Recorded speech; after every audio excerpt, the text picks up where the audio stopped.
Good afternoon. I hope the sound is better.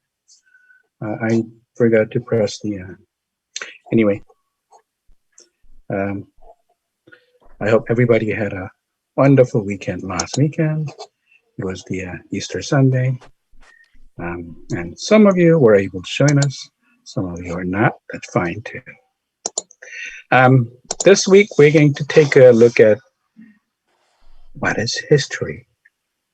We tend to think history as something that we make or humans make, but we realize more than ever that we are also part of the universe and nature.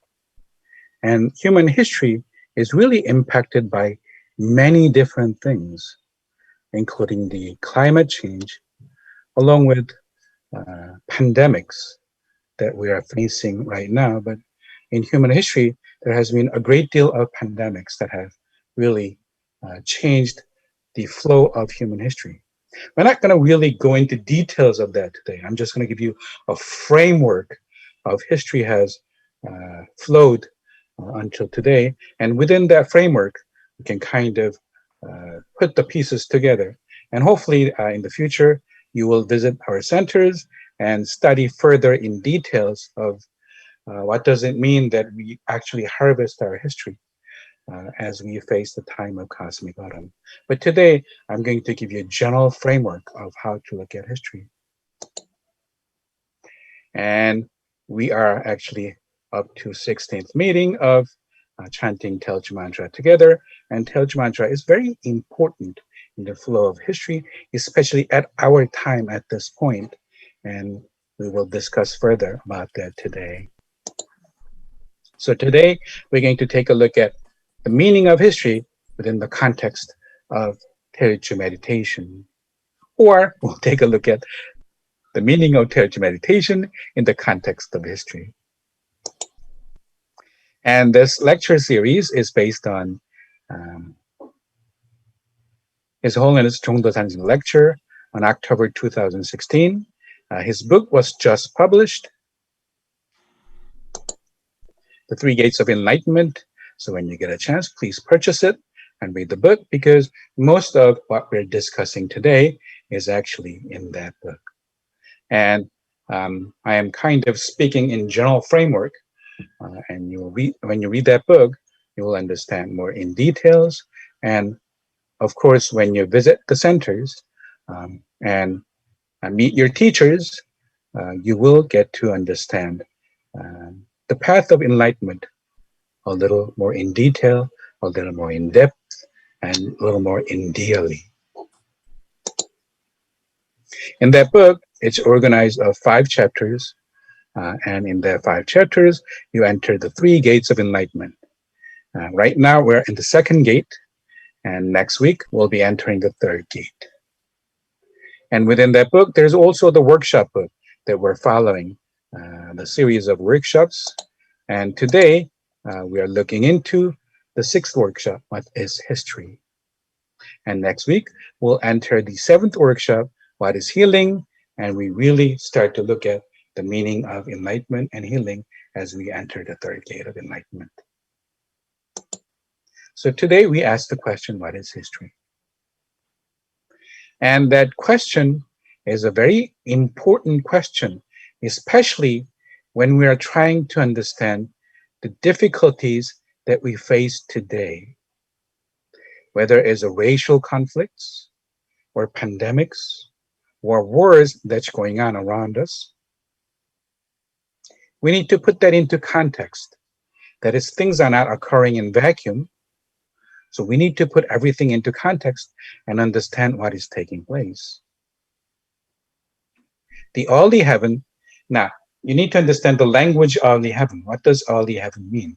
Within the cycle of the cosmic year of 129,600 years, the time of yang energy, or the time of birth, time of growth of cosmic spring and cosmic summer is called the early heaven. And cosmic autumn and cosmic winter of 60,000 years is called the later heaven. It is the time when humanity have gain the understanding of the being of oneness through meditation and through enlightenment. And we are at this cusp point of truly ending the early heaven that is ruled by mutual destiny of mutual conflict and domination. The principle of mutual conflict and domination has governed all humanity and all existence. And so heaven and earth have never known a single moment free of war. No. Therefore, bitterness and grief now fills all the world. As the destiny of mutual conflict and domination is about to be brought to an end, colossal catastrophes threaten to erupt all at once, annihilating the human world. That is, we have lived the 50,000 years of cosmic spring and cosmic summer when civilization was born, civilization grew up, and as it was growing, and I'm sure you have all raised children, as children grow, they fight because they have desires. Growth means that you have desires, you have wish. And when that wishes, that desires conflict, you fight. And up to a fighting is a good thing, a competition, it generates growth. But when that competition becomes an annihilating force of enslaving one people versus the other, or simply annihilating one people versus the other, then it piles on grief into history. And that human history has really been one of bitterness and grief feeling. So how do we resolve this? Unless we resolve this, we need to answer to this. And because of that,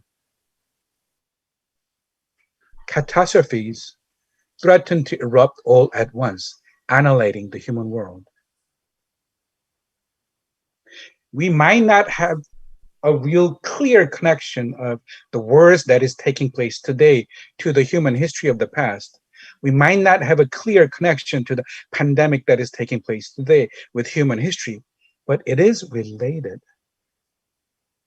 It is the result of our actions of the past that's coming into fruition and calling upon us to answer our past. It is one thing to be sitting and meditating. It is something else to be answering to our past. When we sit down and meditate, all things come into our head that asks us to be healed in our personal history. But there's healing that needs to take place in human history as well. Unless that takes place, humanity cannot open the time of cosmic autumn. Humanity cannot bring fruition to past history unless we deal with the conflicts and grief that is piled on in human history. For that purpose, the Lord God Himself was born as a human being. And for that purpose, we're answering upon human history as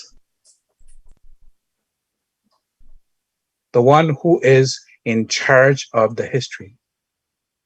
We need to be the one who is answering upon human history. And how do we do that? So in our meditation, we're not only looking at our personal history. In our meditation, we're looking at human history. We're looking at the history of the earth. We're looking at history of the universe that needs to be answered. So we need to look at the framework of work of the history of the past 60,000 years, especially history of the past 10,000 years. And we need to look for the way of healing our history. Since ancient times, all wars and feuds among the tribes of different lands have arisen from a lack of unification between regional spirits and terrestrial chi. Therefore, unification between regional spirits and terrestrial chi will be the fundamental impetus for peace among humanity. All tribes had unique experiences that led to particular ways of thinking and hence to the formation of distinct cultures, which inevitably provoked disputes when one culture encountered another. Thus, I now extract and gather the essence of each culture to lay the foundation of the later heaven civilization. If you understand this passage, then don't you not only understand history of the past, but you also understand history of the future. When we talk about history, yes, we're talking about the past, but actually, when we talk about history, we're also talking about the future.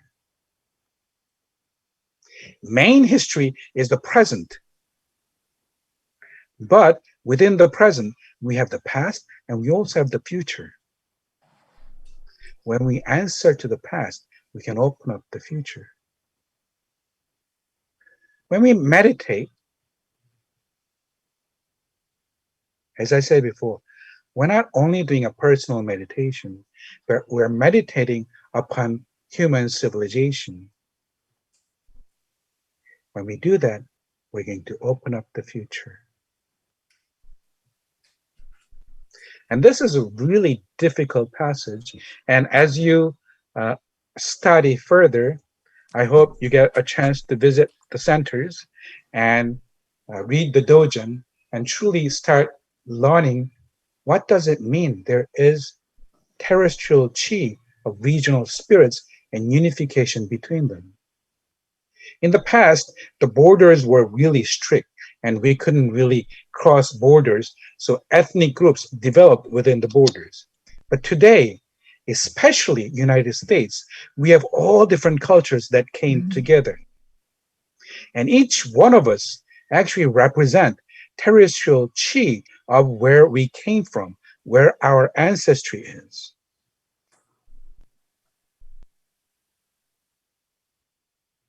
And we're making peace. And that's actually part of the resolution of history of humanity. But how that actually takes place is a mystery as well as a pleasure that we need to deal with. Otherwise, we do not have a solution to the war that's going on. Otherwise, we're not going to have a solution to the pandemic that is occurring. There will be a greater pandemic. There will be greater war that's coming because we need to answer to human history. It is embedded in us in the present.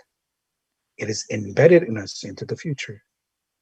So when we create our future, when we open up our future of later heaven, we really need to heal the past. Otherwise, our future will simply be the repetition of the past or determined by the past. If we're going to open a new future, we need to heal the past. So Taeeulju mantra meditation is not simply a process of me healing my personal history, but it is a process of healing humanity's civilization.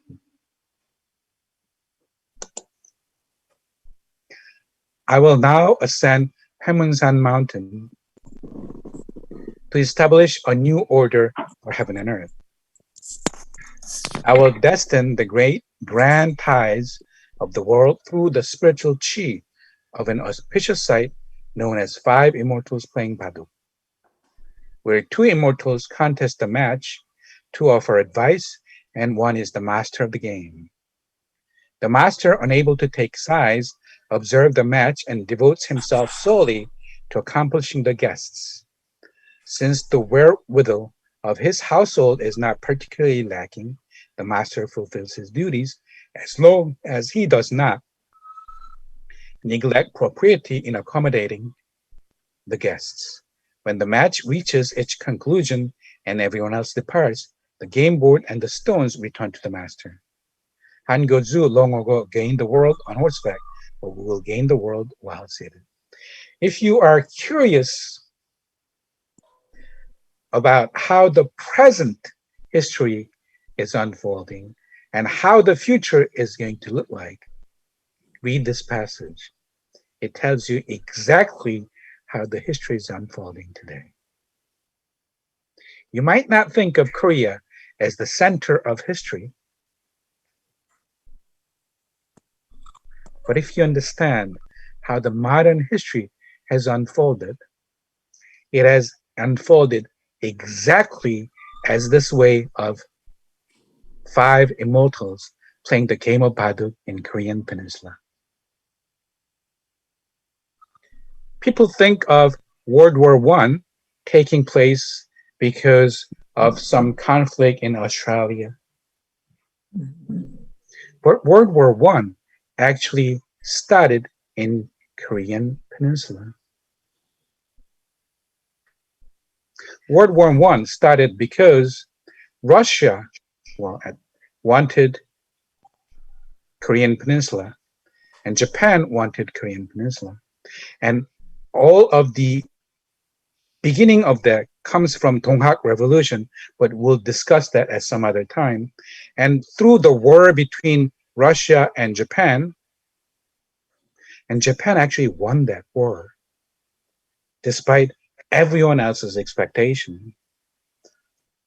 And when Russia lost that war, Germany, that wanted colonies and didn't have any colonies, and was waiting because it was afraid of its back door, Russia, decided, yes, now it can wage wars, and Germany started a war. That's the beginning of World War I. Mm-hmm. So if you really want to understand beginning of modern history, it starts from the Korean Peninsula. It starts from Eastern Revolution. It starts from birth of Jingsan Sangjeonil. Unless we have a clear understanding of that, we really cannot understand present history. That present history is still unfolding the way of 5 immortals playing the game of Baduk. And we'll get a chance to discuss this in further. Today, as I said before, I'm just laying out the framework for you. So we have looked into second gate in previous 2 previous 2 lectures, and we studied Cheonbukyeong. We'll study Cheonbukyeong a little more detail today because understanding of Cheonbukyeong gives the framework of the history of humanity today, past, and the future. It's actually written in the numbers. The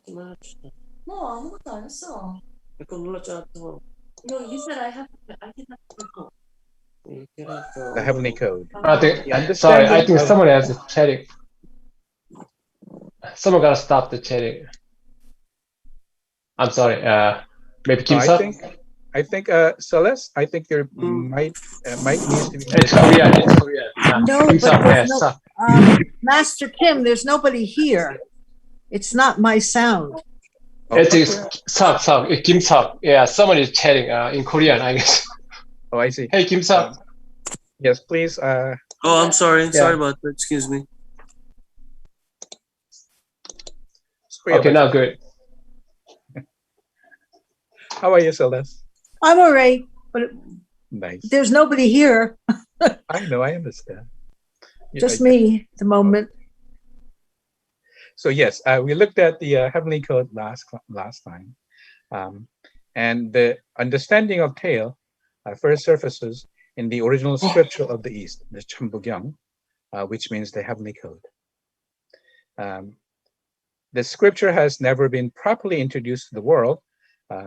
I'm here now. I'm reading the passage from the book, but there are at least 100 papers and books written about this text in Korea. The Cheonbukyeong is a short scripture of only 81 characters. It has been recited like a mantra for thousands of years. It is a very short scripture, but it contains the principles of the universe and the meaning of human life through a teaching of sacred numerology. So that's Cheonbukyeong, written in its original text. It talks about cycle of life and universe.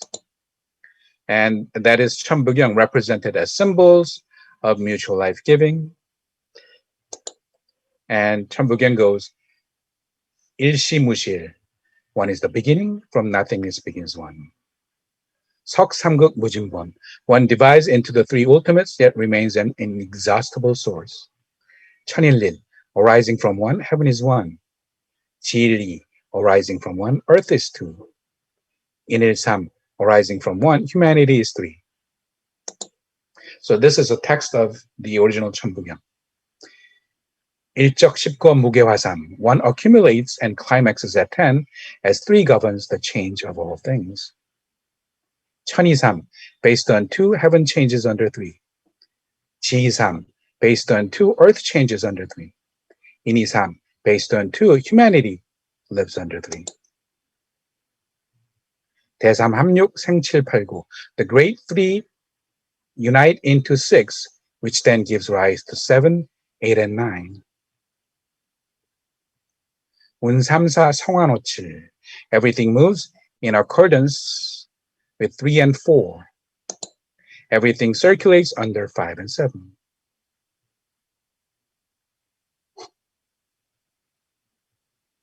일묘연 만학막내, 영변 부동본, one proliferates in mysterious ways, evolving in perpetual cycles, and these functions ultimately transform into immutable substance. 본심본태양 악명, the basis of the universe is the mind, which shines radiantly like the sun. 인중천지일, humanity unites with heaven and earth, attains the ultimate oneness. 일종무종일, one is the end, nothingness ends one. Here, Taeeulju, or Taeil, is the one.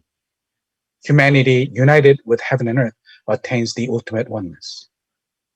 So the purpose of history in the end is for humanity to be united with heaven and earth by attaining the ultimate oneness, the Taeil.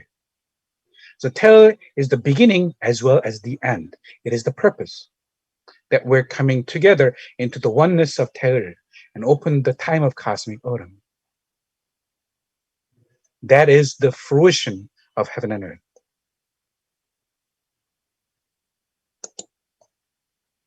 So the book explains 천부경. The 천부경 is a way of expressing the cycle of life. This is 종도사님 saying in his book, or what he said in his lecture in 2016. And thus the cycle of the universe, it is a way of speaking about how the human body is made, how we grow up, how we mature, and the meaning of life. In the beginning, there was one, but it is a beginningless one.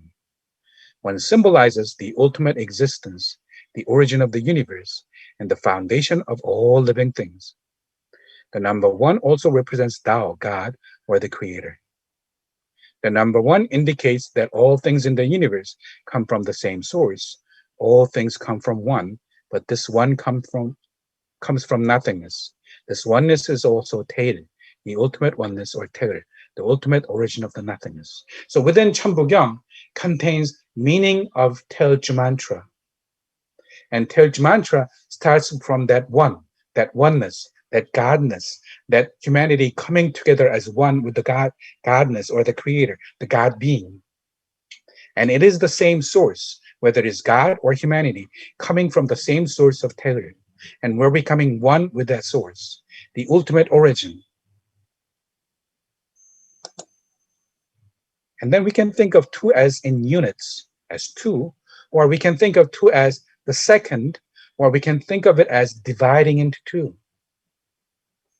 We can think of it as the step of growth that leads to life, that represents life. If there are two, then they can give birth to a third. So three is the birth, the beginning. So one is the origin, two is the growth, and three is the birth. The number 3 relates directly to the lesson of Taeil. So Taeil is the origin, it is the one, but as it manifests as 3. The number 1 self-manifests to the 3 ultimate beings, or the 3 ultimates of heaven, earth, and humanity. So 1 is the origin, the Taeil, but as Taeil manifests, it manifests as heaven, earth, and humanity. So one as the origin, it belongs within all of us. But as it manifests as births, it represents as three, heaven, earth, and humanity. All three of them contain equal divinity as the creator. Heaven is the creator, the divinity. Earth is the creator as a divinity. Humanity is also the divinity, the creator. It is within the same one manifested as three. They are known as the heavenly one, the earthly one, and the humanly one, or the ultimate one. But in the end, human one is the ultimate one, the Taeeulju, because human one is the fruit of the universe. So it is not heaven and earth. That is heaven and earth is the ultimate one. But in the end, the ultimate one that comes into fruition is the humanity. We are the one who is the harvest of human history. And the human history is the result of heaven, earth, and humanity folding into three, manifesting as three. These three, heaven, earth, and humanity, contain the ultimate divinity of the universe. But humans are the hands of the creation, transformation, power of the creator. Human beings are not just creatures of creation. We are active in the creation and uncreation of the cosmos. Human beings are the ones who achieve the dream and thoughts of their ultimate parents, heaven and earth. Because of this, people are even nobler than heaven and earth. They are the living God in the phenomenal realm. It is we who attain the fulfillment of the designs of heaven and earth. We are the living God in the actual realm, in the physical realm. We're the living God, the physical God in the physical area. And it is we, as the physical being, attain the fruition of heaven and earth by coming into enlightenment and becoming one with heaven and earth. See, in the end, the ultimate one of heaven and earth is achieved by humanity. And that humanity is called Taeeulju. So Taeeul mantra is the beginning as well as the end. It's the fruition. With Taeeul mantra, we're coming into the fulfillment of heaven and earth. We're bringing fruition to heaven and earth. This is the passage that Sabunim is telling us by letting us teaching about heavenly code. The meaning of heavenly code is that humanity manifesting as the creator in the physical realm. We're creating this physical world. We are the creator of this physical world. By harvesting history and opening a new history. But we cannot do that unless we heal the conflicts that has taken place in the past. When a life is born and grows up, it comes into who it is, becomes aware of the meaning of the self. There's maturation, where number 4 coming into fruition. 4 is the number for autumn, the harvest time in the process of birth, growth, harvest, and rest. In the cycle of nature, the seasons come whether we want them or not. But the point is that we begin to ask, what is the meaning of our lives? We want to harvest our lives. We want to find meaning in our lives. It can be compared to that of a farmer. When autumn comes, the farmer harvests and things come into fruition. Now, when I harvest my life, then I am again involved, that I am the number 5.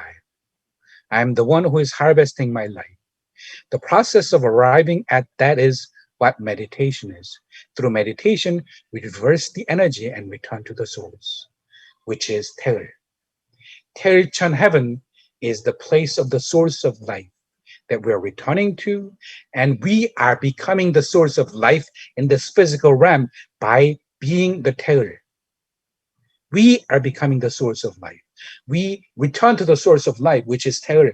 But through Taeeulju mantra, we become the source of life within earth, this physical realm.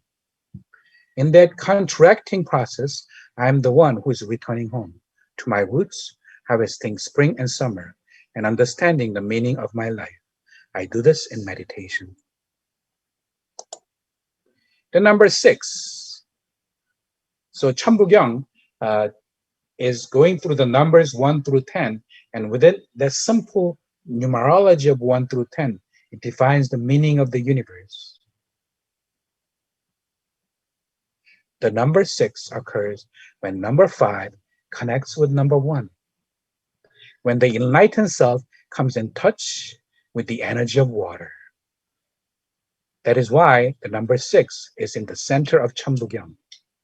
The Taeeulju mantra gives us the eternal water energy that is represented by number 6.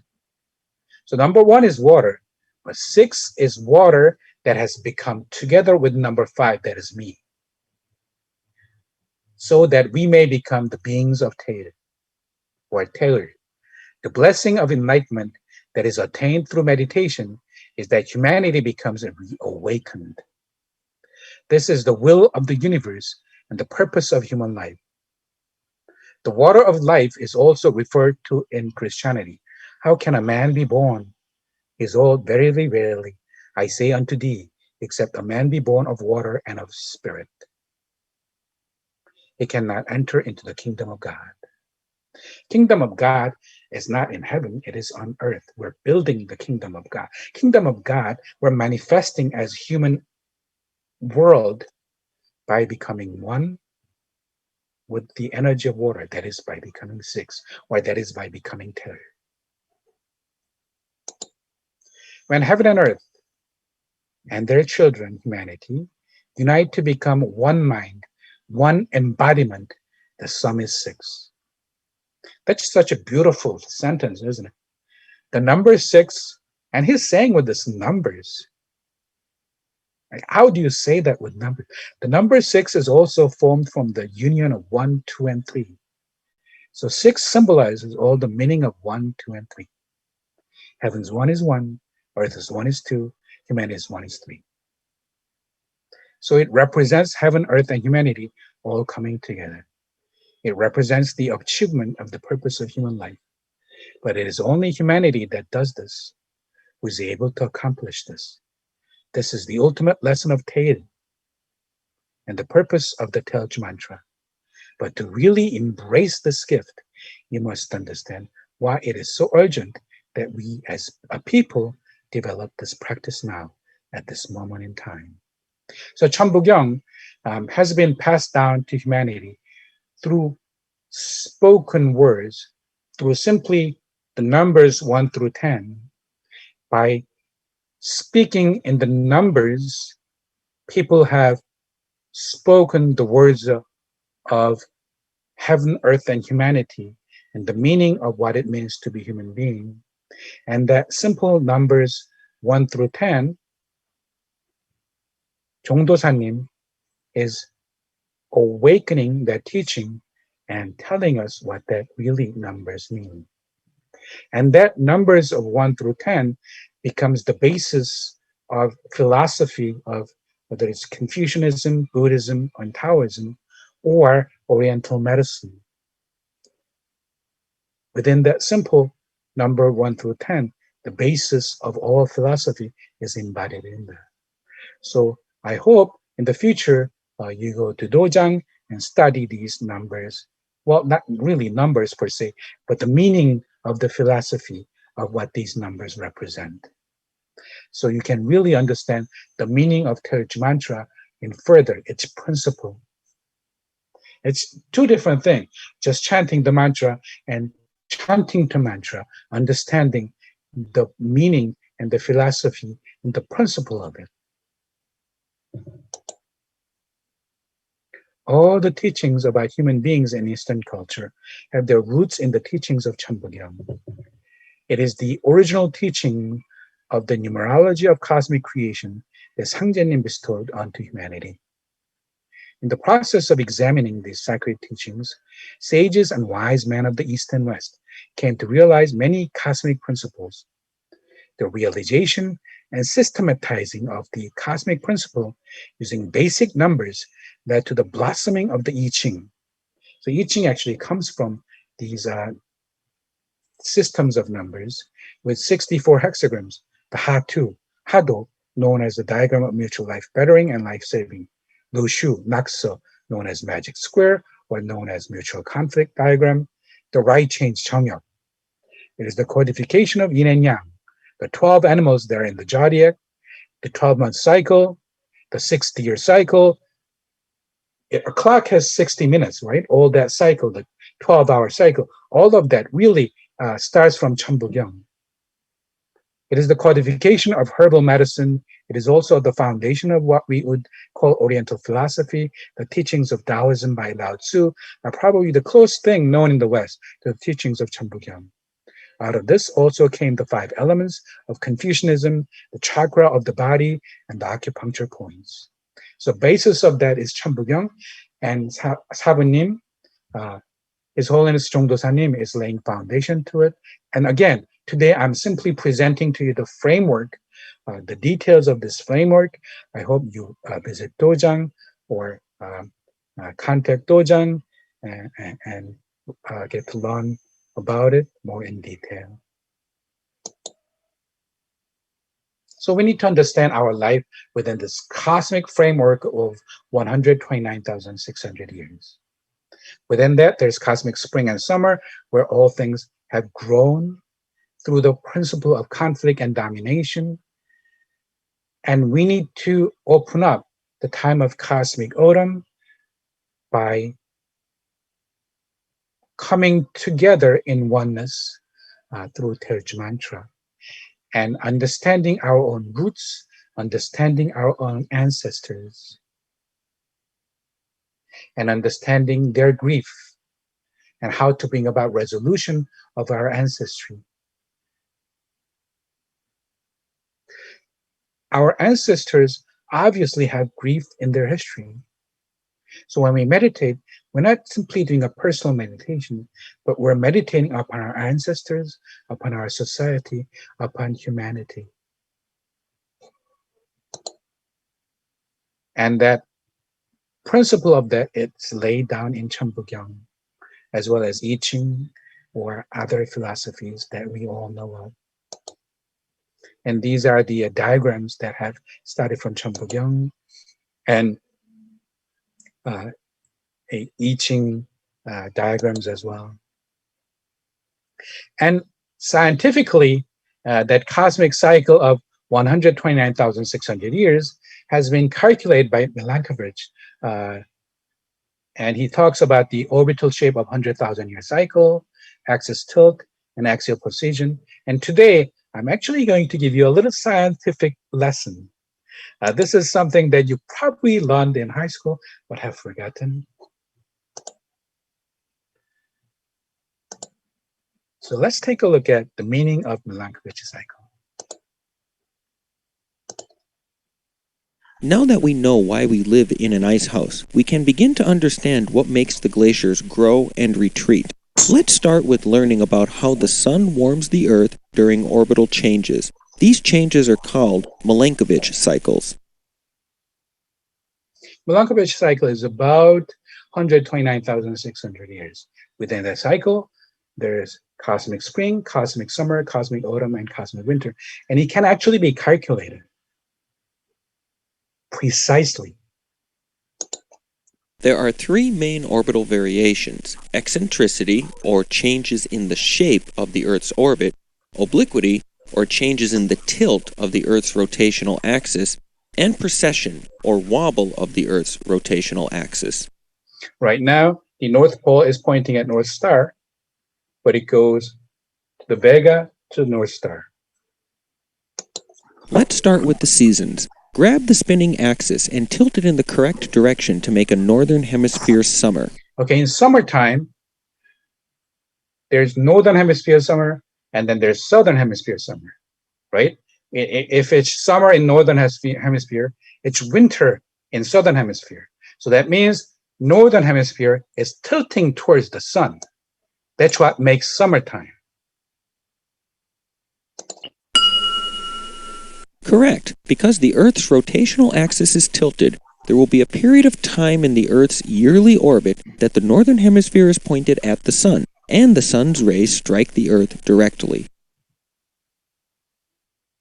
This is something obviously you learned in high school or learned in college. I'm just refreshing you.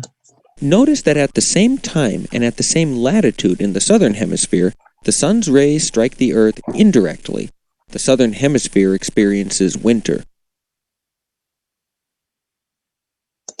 Now, grab the rotating Earth and move it to the correct location for a northern hemisphere winter. Okay, northern hemisphere winter means that northern hemisphere is away from the sun, right? This is away from the sun. This is northern hemisphere towards the sun. This is away from the sun. Correct. In this part of the Earth's orbit, the northern hemisphere is tilted away from the sun and experiences winter. Note the location of the Earth in its orbit for an entire yearly cycle. So this is winter, that's autumn, that's spring. Notice also that during summer, a hemisphere's polar regions never experience night. The region so affected in the northern hemisphere defines the Arctic Circle. At the same time that the North Pole is experiencing 24 hours of daylight, the South Pole is experiencing 24 hours of night. The current tilt of the Earth's axis is about 23.5 degrees. How might you adjust the tilt to increase the size of the Arctic Circle and make the northern hemisphere summer a bit warmer for the North Pole? Grab the spinning axis and tilt it in the correct direction to make the North Pole warmer.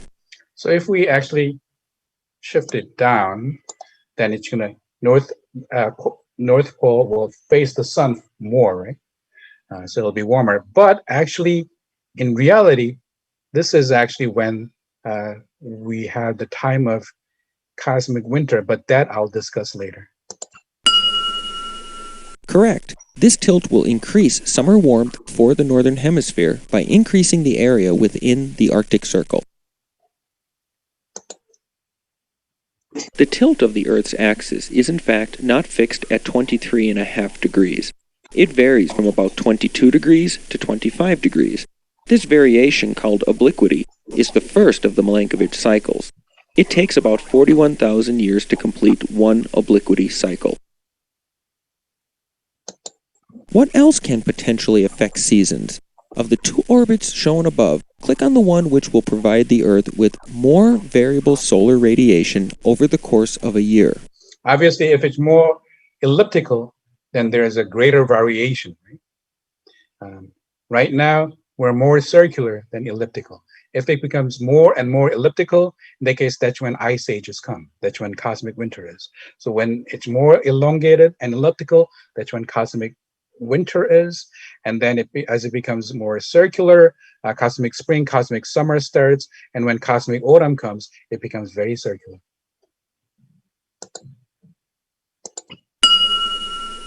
Correct. The elongated ellipse places the Earth both close to and far away from the Sun, resulting in a wider range of solar warming. The Earth's orbit is elliptical. It receives more solar radiation when it is closest to the Sun, a position called the perihelion, and less when it is farther away, a position called the aphelion. The elliptical orbit of the Earth actually changes from the stretched out ellipse to the more circular path and back again slowly over about 100,000 year period. This is another Milankovitch cycle called eccentricity. So that cycle combined with other cycle makes about a cycle of about 129,000 years, making cosmic winter, and then cosmic spring, cosmic summer, cosmic autumn. The final Milankovitch cycle is related to the way the Earth wobbles on its axis, like a top that is slowing down. This wobble is called precession of the equinoxes, and it has a repeating pattern over approximately 19,000 and 26,000 years. Precession can be measured by recording where the Earth's rotational axis points with respect to the fixed stars. Currently, the rotational axis points at Polaris, the North Star, but in 11,500 years, Vega will be the North Star. To To understand the effect of the precession cycle, move one of the spinning Earths to the location that will give the northern hemisphere the warmest summers. So for it to be warmest summer, it needs to be closer to the sun, facing the northern hemisphere, right? Here, if I put this one that faces the sun, northern hemisphere, but it's further away from the sun, isn't it? So the summer to be the hottest, it needs to be closest to the sun, facing the sun. Correct. This is the warmest summer for the northern hemisphere because the precession cycle has the northern hemisphere tilted toward the sun at the same time that eccentricity places the Earth at perihelion. 13,000 years ago, this Earth's northern hemisphere experienced summer when it was actually closest to the sun. Now, this is the most interesting point that you have to remember. Summer solstice, theoretically, should be the hottest day of the year, but it is not. Just as 13,000 years ago, theoretically, the northern hemisphere was facing the sun at the closest point. Theoretically, that is the hottest point. But summer solstice occurs in June, and Earth is actually hotter in July and August. And in August, all of a sudden, you start to feel the autumn breeze. Just as 13,000 years ago, when all the ice melted and present weather started to develop, and that's when agriculture came out, and then present civilization of Hanguk started to begin, because that's when ice really melted and present sea level came about. Because that was that's like, you can think of it as the summer solstice of the big ice age, but that effect of hotness starts from that and it increases. And at a certain point, we are going to face cosmic autumn. The wind of cosmic autumn is coming. And it kind of already started 13,000 years ago, because that was the point of, you can kind of think of it as summer solstice. And we're getting hotter, but at the same time, the clock already turned.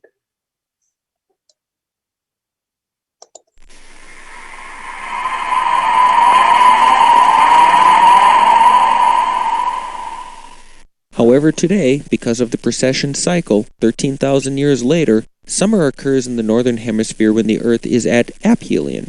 Summers in the northern hemisphere are now a bit cooler than they were 13,000 years ago. So right now, we're actually at our summer northern hemisphere is actually further away from the sun than 13,000 years ago.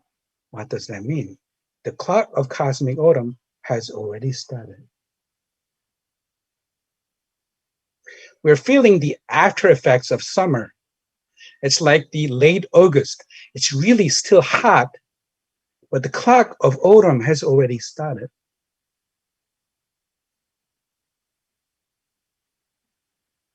It is here.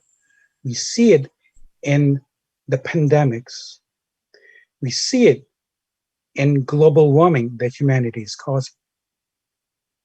The clock of cosmic autumn has already started, because we're actually at a point that we're further away from the sun when the northern hemisphere is at the summertime. When the three Milankovitch cycles are added together, a complete picture of how the sun warms the Earth is produced. That picture is represented by the cyan-colored curve. Notice how similar it is to the real climate curve, which is in green, made from the study of oxygen isotopes. Excuse me. I'm sorry. Are we supposed to see something? I don't see anything. Sorry. Yeah, we don't see anything. Yeah. Oh, you guys didn't see anything? No, there's no diagrams. Just background, nothing more. All I see is the word Milankovitch cycle, but there's no Yeah, that's it. Yeah. Yeah, we haven't seen anything. Sorry. Something was not right. You should have told me before. I'm sorry. Yeah, we stopped now. I should have tested it. We hear the sound. That's all. Okay, I'll briefly go over it again, but I'm not going to go over it too much.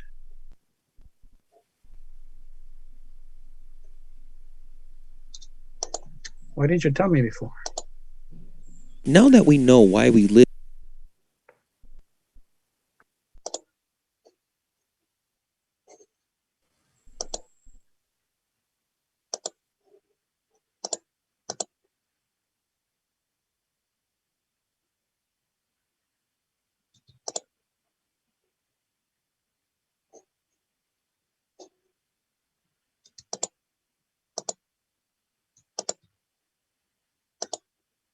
Now that we know why we live in an ice house, we can begin to understand Well, we can hear the sound. Now here you go. Yeah, we can see something. what makes the glaciers grow and retreat. Let's start with learning about how the sun warms the Earth during orbital changes. These changes are called Milankovitch cycles. Okay, I'm going to go very fast because I already spoke on this. There are three main orbital variations: eccentricity, or changes in the shape of the Earth's orbit; obliquity, or changes in the tilt of the Earth's rotational axis; and precession, or wobble of the Earth's rotational axis. Let's start with the seasons. Grab the spinning axis and tilt it in the correct direction to make a northern hemisphere summer. Correct. Because the Earth's rotational axis is tilted, there will be a period of time in the Earth's yearly orbit that the northern hemisphere is pointed at the sun, and the sun's rays strike the Earth directly. Notice that at the same time and at the same latitude in the southern hemisphere, the sun's rays strike the Earth indirectly. The southern hemisphere experiences winter. Now, grab the rotating Earth and move it to the correct location for a northern hemisphere winter. Where should I put it? Northern hemisphere away from the sun. Correct. In this part of the Earth's orbit, the northern hemisphere is tilted away from the sun and experiences winter. Note the location of the Earth in its orbit for an entire yearly cycle. Notice also that during summer, a hemisphere's polar regions never experience night. The region so affected in the northern hemisphere defines the Arctic Circle. At the same time that the North Pole is experiencing 24 hours of daylight, the South Pole is experiencing 24 hours of night. The current tilt of the Earth's axis is about 23.5 degrees. How might you adjust the tilt to increase the size of the Arctic Circle and make the northern hemisphere summer a bit warmer for the North Pole? Grab the spinning axis and tilt it in the correct direction to make the North Pole warmer. I obviously need to go towards the sun, right? To make it warmer. Correct. This tilt will increase summer warmth for the northern hemisphere by increasing the area within the Arctic Circle. The tilt of the Earth's axis is in fact not fixed at 23.5 degrees. It varies from about 22 degrees to 25 degrees. This variation, called obliquity, is the first of the Milankovitch cycles. It takes about 41,000 years to complete one obliquity cycle. What else can potentially affect seasons?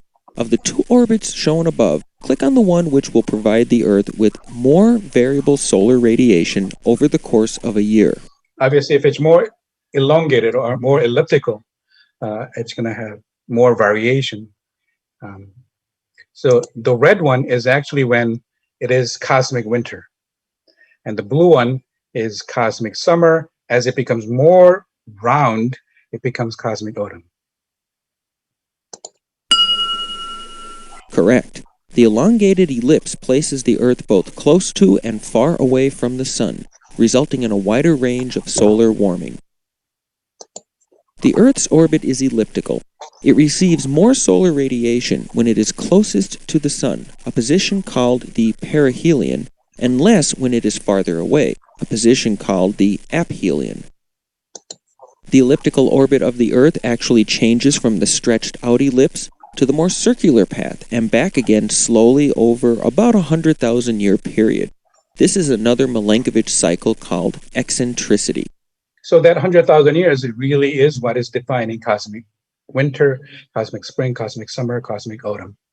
And with the combination of other axis shift and things like that, it actually comes out to be about 129,600 years. The final Milankovitch cycle is related to the way the Earth wobbles on its axis, like a top that is slowing down. This wobble is called precession of the equinoxes, and it has a repeating pattern over approximately 19,000 and 26,000 years. Precession can be measured by recording where the Earth's rotational axis points with respect to the fixed stars. Currently, the rotational axis points at Polaris, the North Star, but in 11,500 years, Vega will be the North Star. To understand the effect of the precession cycle, move one of the spinning Earths to the location that will give the Northern Hemisphere the warmest summers. Okay, Northern Hemisphere to be summer, obviously it needs to be tilting to the sun, right? So it needs to be tilting to the sun, but warmest will be the closest tilting to the sun. So that'll be the warmest because it's shorter to the sun and tilting to the sun. Correct. This is the warmest summer for the Northern Hemisphere because the precession cycle has the Northern Hemisphere tilted toward the Sun at the same time that eccentricity places the Earth at perihelion.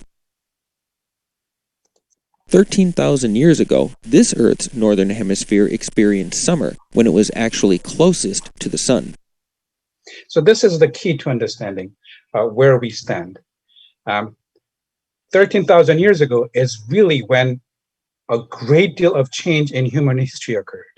That's really when all the ice has remaining ice, most of the ice has melted and present temperature really started. About 13,000 years ago, Korea and Japan was one landmass. Korea and China, the Western Sea was also attached as well. So you could literally walk from China to Korea to Japan. But about 13,000 years ago, all the ice melted and Japan separated from Korea. Also, 13,000 years ago, the Bering Strait melted and you couldn't really walk across to America. So 13,000 years ago is really when agriculture started and all of that have started. The present civilization started. And that is actually when the Northern Hemisphere summertime was theoretically the hottest. But that hotness really grew. It's like the summer solstice. Summer solstice occurs in June. Theoretically, that's the hottest day, but it's not. It's hotter in July and August because the heat really builds and builds. So theoretically, 13,000 years ago was the hottest point, but the heat really builds and builds up to today. And where are we in today?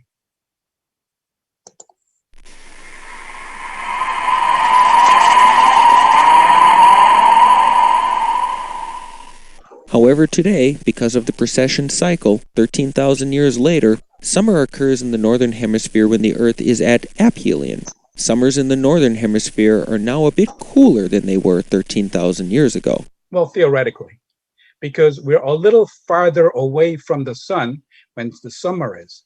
But in reality, we're not cooler, are we? We're actually hotter. Because as I said before, theoretically, summer solstice is the hottest day, but it's not. It's actually July and August that's hotter. But theoretically, the clock has already turned.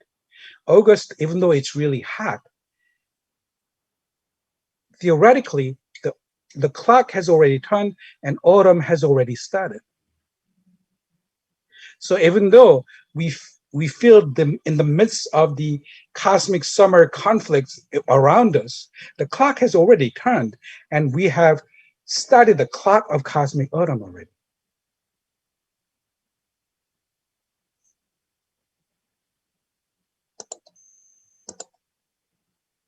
When the three Milankovitch cycles are added together, a complete picture of how the sun warms the Earth is produced. That picture is represented by the cyan-colored curve. Notice how similar it is to the real climate curve, which is in green, made from the study of oxygen isotopes. So let me go back. Did I come back?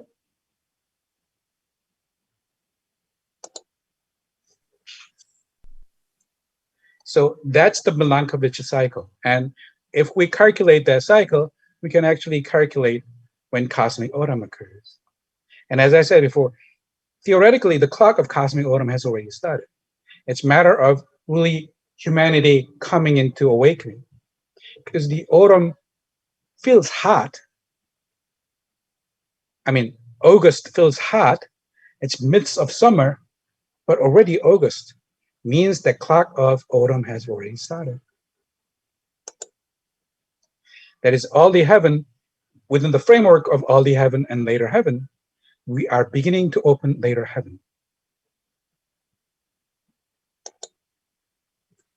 And if we take a look at history, about 200,000 years ago is when cosmic autumn 2 years ago started.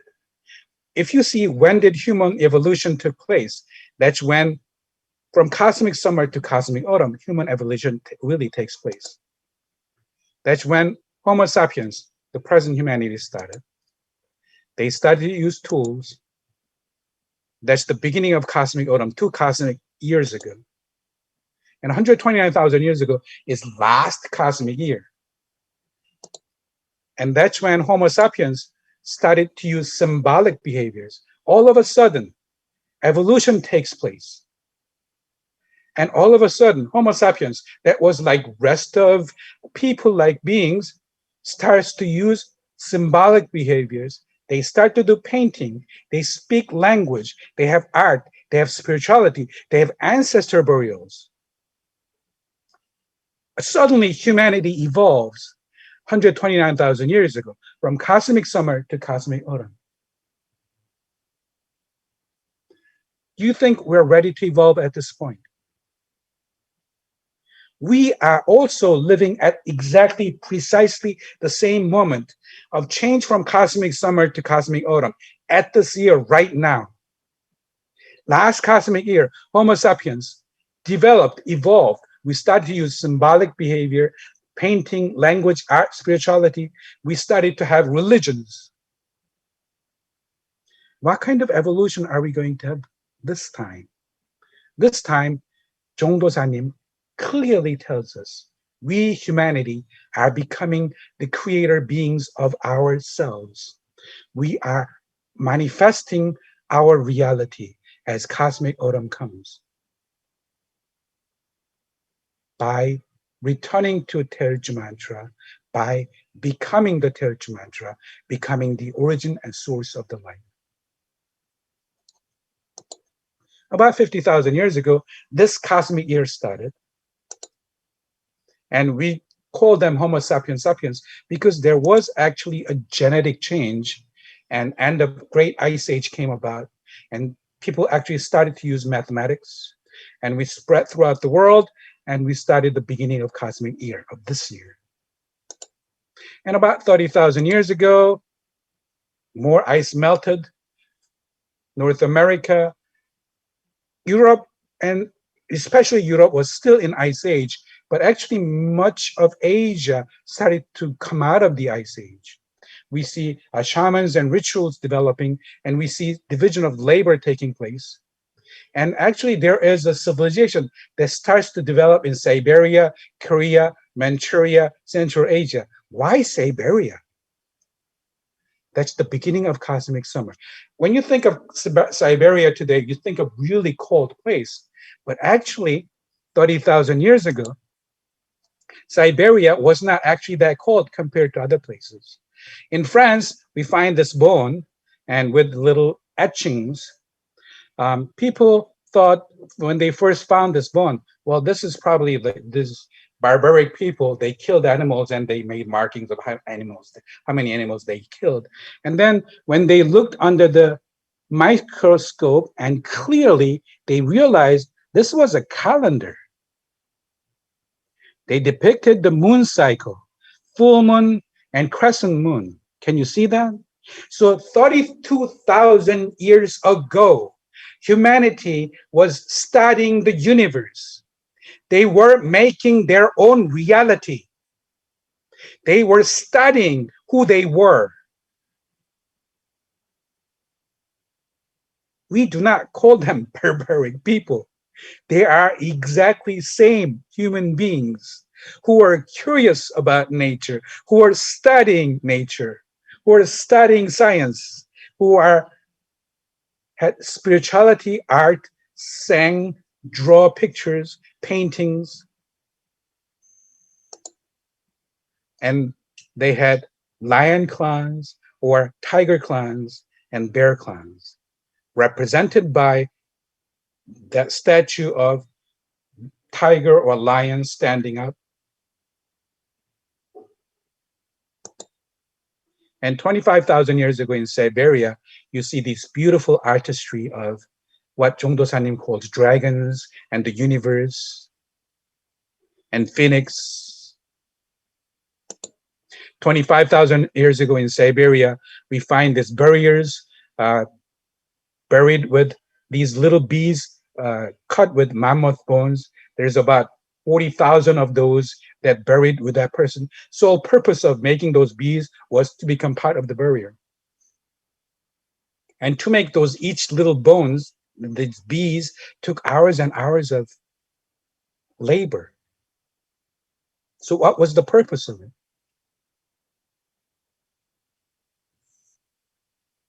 Well, obviously it was ritual purpose, sending them to afterlife. 25,000 years ago, even though Europe was under ice, Siberia, Manchuria, Korea, Japan, and eastern part of Asia really was not covered with ice. So when we say Hwanguk stretched far from north and south, that's the reason. Hwanguk stretched farther north and south than east and west because the western part of Asia was really covered with ice. It was north and south that didn't have ice. It was Siberia that was really the center of civilization, stretching all the way down into Manchuria and Korea and eastern part of China.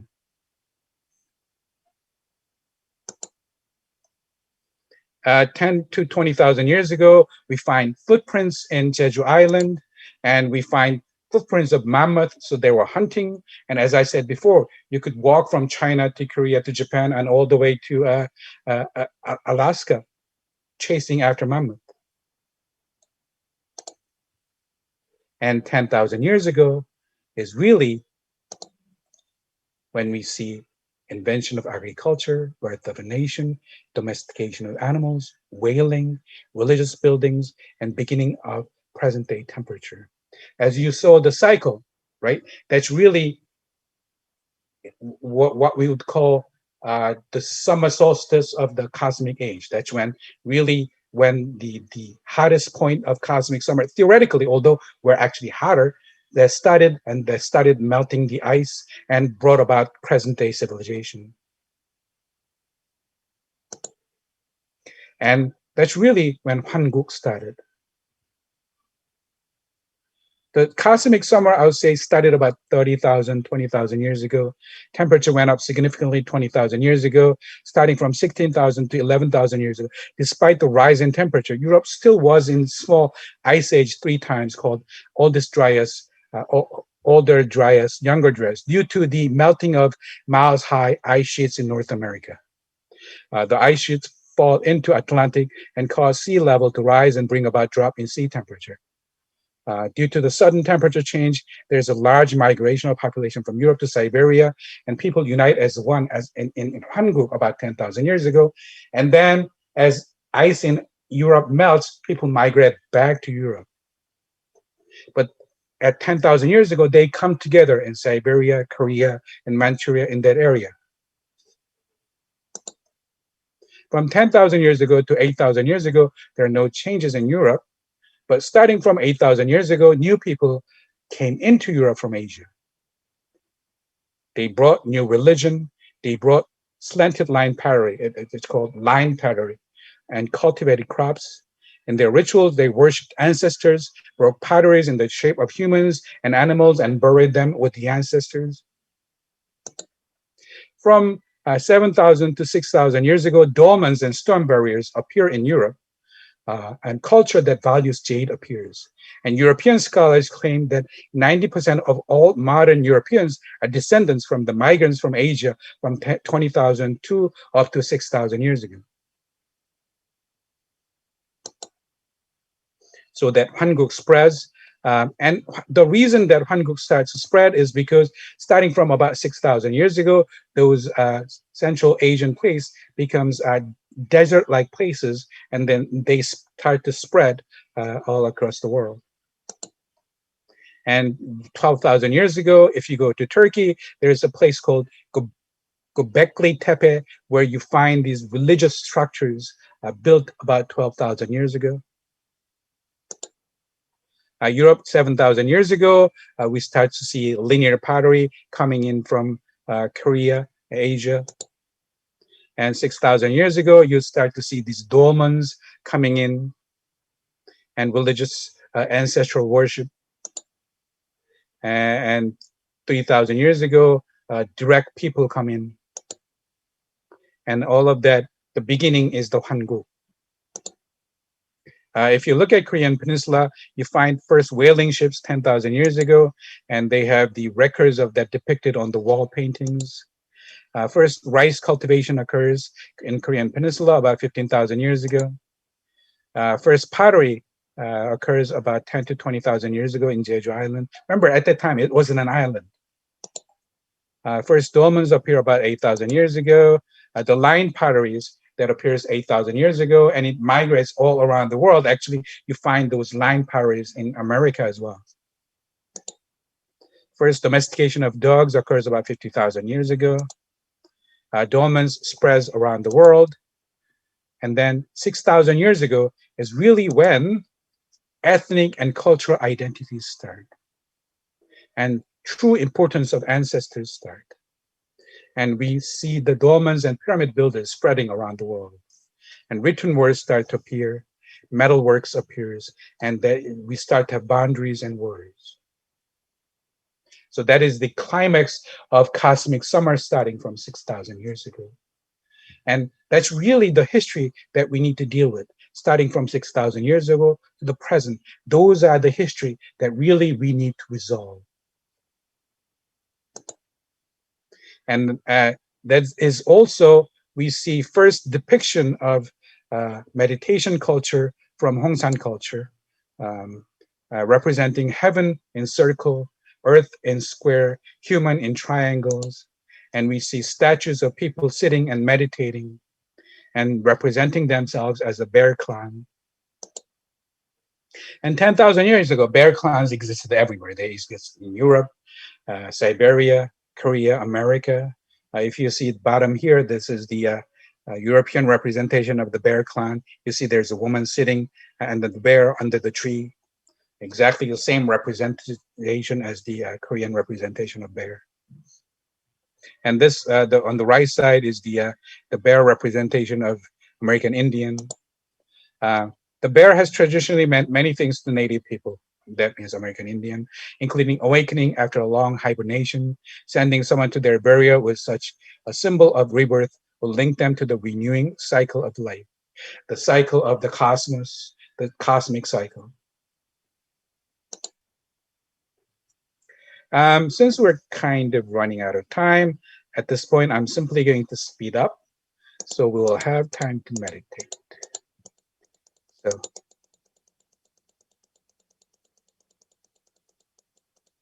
Sorry about the technical difficulties of today, but I think you kind of see the framework of history that took place.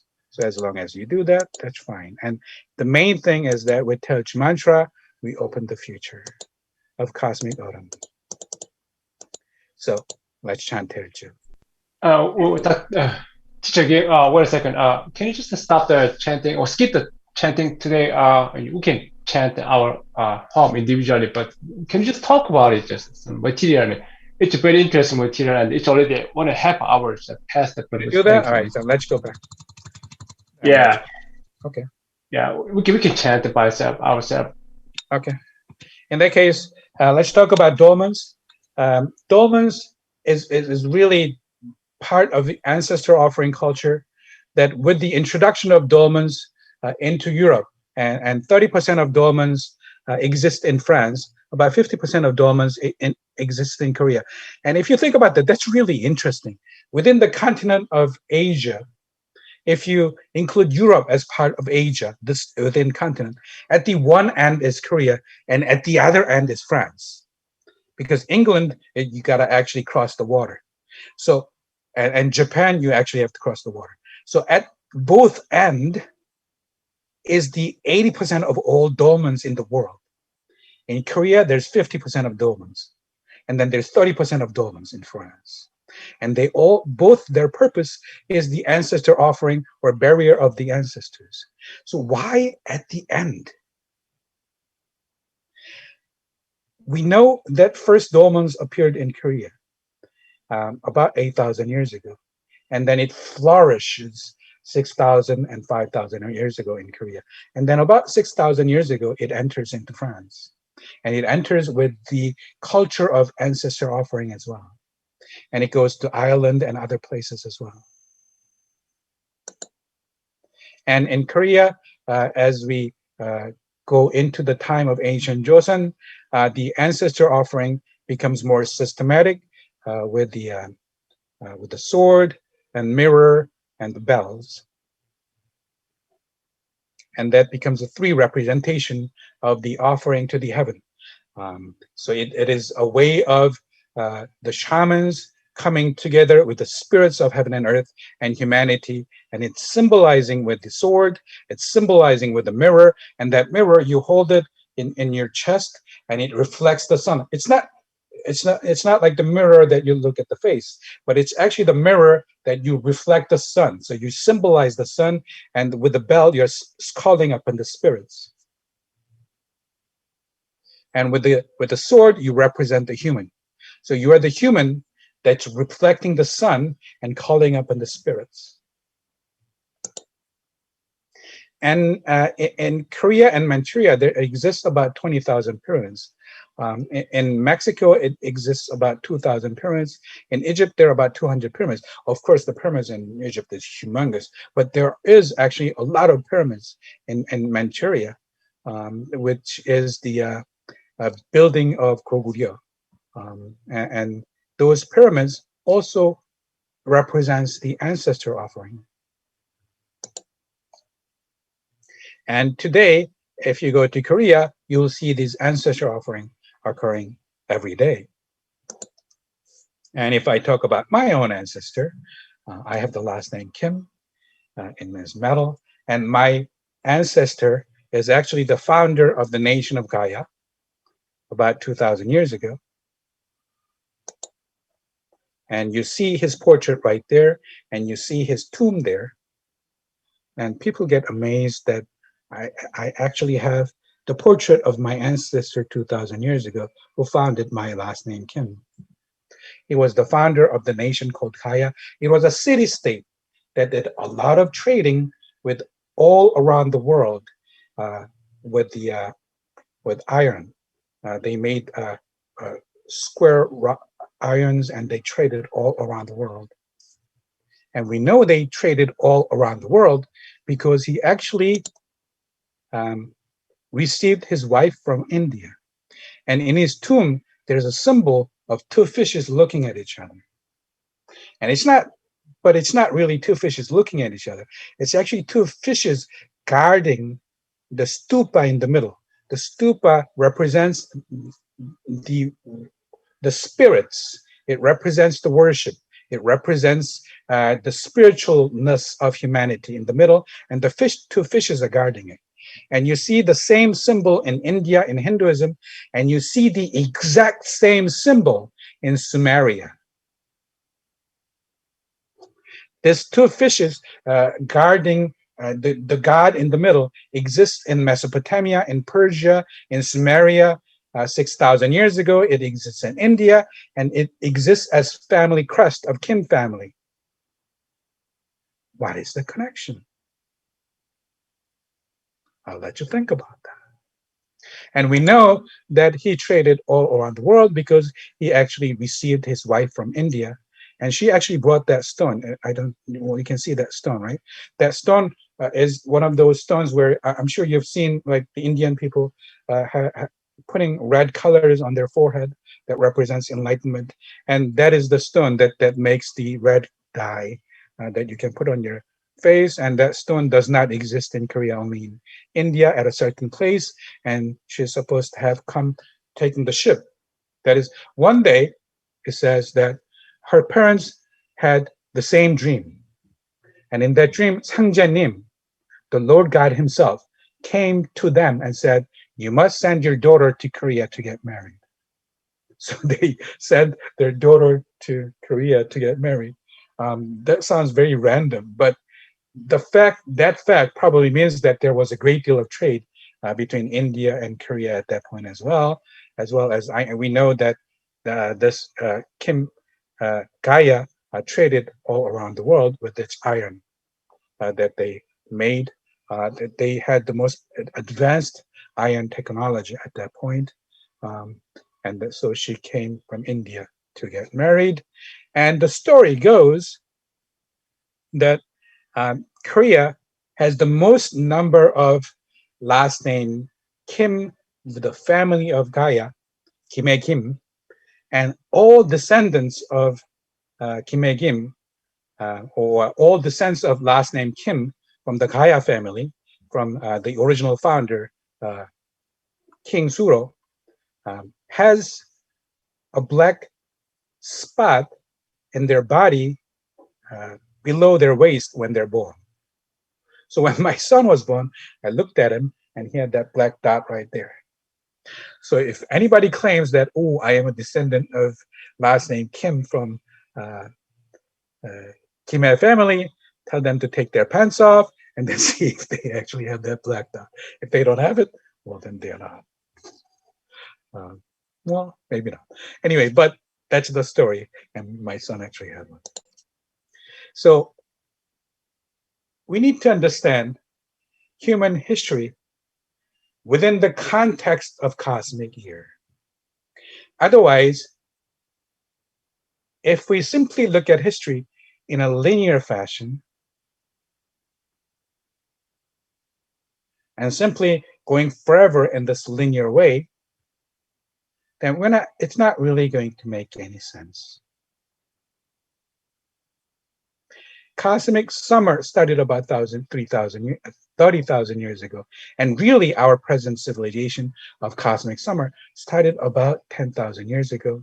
And we need to harvest that civilization by opening the culture of enlightenment. And that culture of enlightenment existed 10,000 years ago and has been passed down to us until present day. And that is the culture of Taeeulju mantra. Culture of Taeeulju mantra did not come from a vacuum. It is based on Chambugyong, the philosophy of 10 numbers that existed 10,000 years ago. And according to that, human history developed and prospered, but also went through conflicts. We need to resolve their conflicts and bring about a harvest so we can open up a new future. That is the meaning of cosmic year. And believe it or not, the clock of cosmic year of cosmic autumn actually started at that point 10,000 years ago and is still clicking. We need to open the time of cosmic autumn. And that principle is written until we finally have an understanding of cosmic year, finally. And the understanding of cosmic year is what Taesang Jongdosanim, our teacher of Jeongsan-do, has given to us. So cosmic year, and the understanding of cosmic year, is the realization of Chambugyong, is also the fruition of Chambugyong. So all this development of philosophy of Chambugyong comes down to us understanding of cosmic year. Cosmic spring, cosmic summer, cosmic autumn, and cosmic winter. We have spent 50,000 years of cosmic and spring and cosmic summer. We're about to open up 50,000 years of cosmic autumn and cosmic winter. We do that by chanting Taeeulju mantra. Taeeulju mantra is the origin, the source of life. And by chanting Taeeulju mantra, we are becoming the origin and source of life of cosmic autumn. So chanting of Taeeulju mantra is an individual act, but it no longer becomes an individual act. At a certain point, it becomes an act of resolving the grief of human history, resolving the grief of my ancestry. It becomes a tool of bringing my ancestors together. In the United States, each person probably represents more than one ancestry because the ancestry has mixed. So within you, that ancestry needs to be resolved. Otherwise, that conflict resides within you. How are you going to resolve that conflict? With Taeeulju mantra, you become a new source. Those ancestry comes together. Even though that ancestry might be in conflict within you, they come together and resolve. So you become the seed of the resolution, as well as you become the fruit of the resolution. You're becoming the beginning point of the later heaven, the harmony of those ancestry coming together. And that only occurs in United States because United States is the mixture of different ancestries. In United States, we bring about this mixture of ancestry to harmony. So each individual person meditating is not simply you meditating. You're meditating with your ancestry. And because your ancestry represents all around the world, all of the globe, they all come together within you. Before, the terrestrial energy had a boundary. They could not cross before, but they are crossing within you. In the United States, because you're a mixture of the ancestry, that boundary has already been crossed. So when you meditate, when you become the source of life, that source of life is bringing together different ancestry in harmony. You are bringing fruition to history. And you are becoming the seed of humanity actually coming together.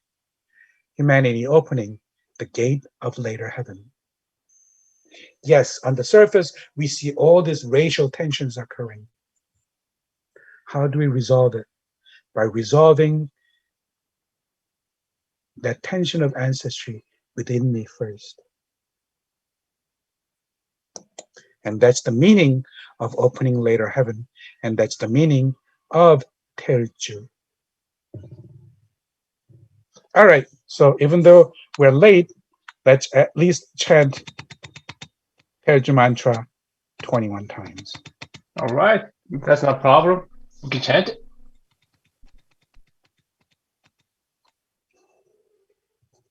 Five-minute chant. 훔치 태울천 상원군 훔니 취야 도래 훔니 함니 사파 훔치 태울천 상원군 훔니 취야 도래 훔니 함니 사파 훔치 태울천 상원군 훔니 취야 도래 훔니 함니 사파 훔치 태울천 상원군 훔니 취야 도래 훔니 함니 사파 훔치 태울천 상원군 훔니 취야 도래 훔니 함니 사파 훔치 태울천 상원군 훔니 취야 도래 훔니 함니 사파 훔치 태울천상원군 훔니 취야 도래 훔니 함니 사파 훔치 태울천상원군 훔니 취야 도래 훔니 함니 사파 훔치 태울천상원군 훔니 취야 도래 훔니 함니 사파 훔치 태울천상원군 훔니 취야 도래 훔니 함니 사파 훔치 태울천상원군 훔니 취야 도래 훔니 함니 사파 훔치 태울천상원군 훔니 취야 도래 훔니 함니 사파 훔치 태울천상원군 훔니 취야 도래 훔니 함니 사파 훔치 태울천상원군 훔니 취야 도래 훔니 함니 사파 훔치 태울천상원군 훔니 취야 도래 훔니 함니 사파 훔치 태울천상원군 훔니 취야 도래 훔니 함니 사파 훔치 태울천상원군 훔니 취야 도래 훔니 함니 사파 훔치 태울천상원군 훔니 취야 도래 훔니 함니 사파 훔치 태울천상원군 훔니 취야 도래 훔니 함니 사파 훔치 태울천상원군 훔니 취야 도래 훔니 함니 사파 훔치 태울천상원군 훔니 취야 도래 훔니 함니 사파 훔치 태울천상원군 훔니 취야 도래 훔니 함니 사파 훔치 태울천상원군 훔니 취야 도래 훔니 함니 사파 훔치 태울천상원군 훔니 취야 도래 훔니 함니 사파 훔치 태울천상원군 훔니 취야 도래 훔니 사파 훔치 태울천상원군 훔니치야 도래 훔니 함니 사파 훔치 태울천상원군 훔니치야 도래 훔니 함니 사파.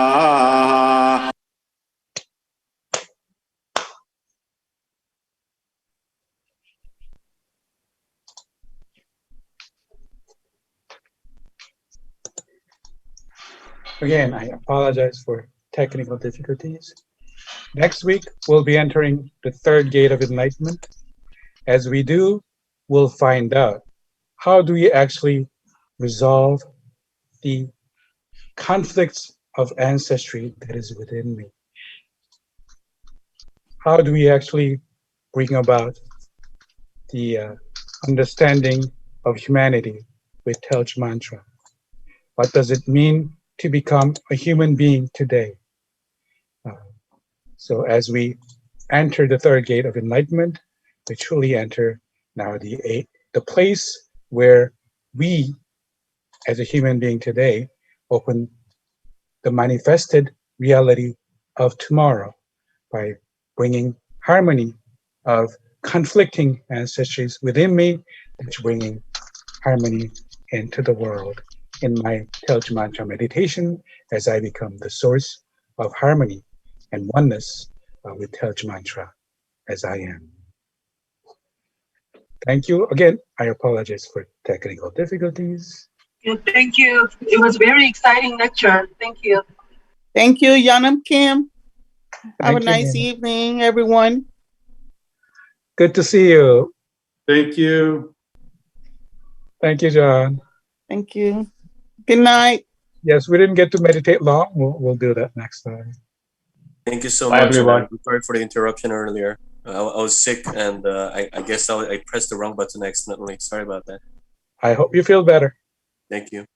And Rikira, can you turn your video on, or are you being shy?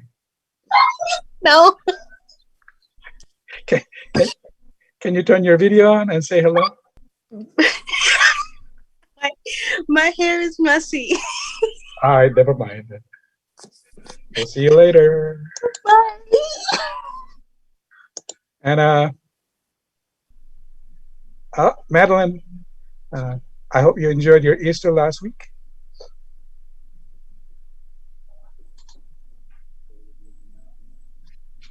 I have to see your way on the computer. Well, I'll see everybody next week. Kim. Hi, everyone. Hello. Bye. Matt. Hi. Thank you for the lecture. Sure. Sorry about the technical difficulty in the middle, but It was a really good lecture. Yeah, I'm sorry I haven't. We were out of town last Sunday, and the week before I had to work a little bit, so I've been missing. Do you have anything online? we're going to try to put up all the lectures online. We're in the process of editing it, but we'll put it up. Got it. That might be a good idea, sharing this context. This is a lot of context, and then I'd like to receive that context via email, if you don't mind, or just it might be available. That would be great if it's available. We made a recording, so we'll try to put it up. Okay. Great. Thank you. Thank Thank you, you, everybody. I'll see you Bye. Sunday.